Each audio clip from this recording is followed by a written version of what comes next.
Thank you so much, Deputy Speaker. It was recently National Volunteer Week, and of course we've got lots of members of Parliament around me here, and we all know that volunteers are the heart and soul of our community and the amazing organisations that make that community tick. We also heard some really exciting news in my local area in Hotham recently that 23 organisations were recognised under the 2023-24 volunteer grants, and they received a total of $63,225. That means so much to organisations in my local area of Hotham.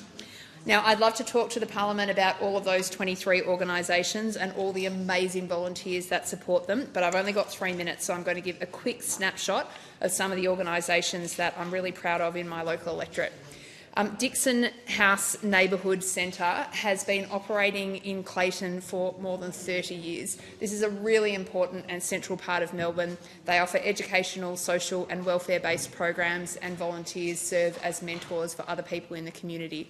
And Manager Winston said it best when he heard about his volunteer grant. He said, "Volunteer grants acknowledge the immense contribution of volunteers to our society."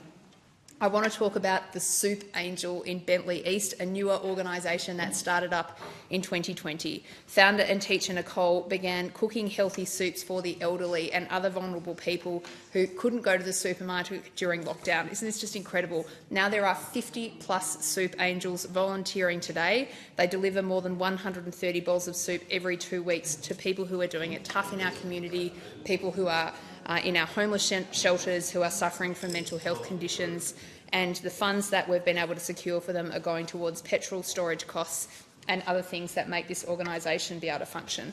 I want to recognise a couple of amazing local sporting clubs. They do so much for our local area, and certainly I'm down there on the sidelines most Saturday and Sunday mornings cheering on various teams in my electorate. I want to mention the Clarinda Tennis Club. They're going to use their volunteer grant for uniforms and an FPOS machine, and Treasurer Gale said grants are a big part of keeping our volunteers, members and the general community enjoying tennis. Steve from Oakley District Football Netball Club added, "Community organisations constantly suffer volunteer burnout, and this grant provides some real positivity." There are some specific organisations too helping our littlest citizens in Hotham. The Toy Library in Springvale, such an amazing service for children, and team leader Tofu said this program brings smiles and strengthens community bonds. The grants mean volunteers can provide toys and promote sustainability by investing in shelving, storage and cleaning materials. Speaker, there were plenty more, and that's just a small sample of the incredible work that volunteers are doing in my local community. This is one of the reasons I'm so proud to represent South East Melbourne in this great parliament of ours, and I want to thank all of our volunteers in Hotham for the work you do. Thank you.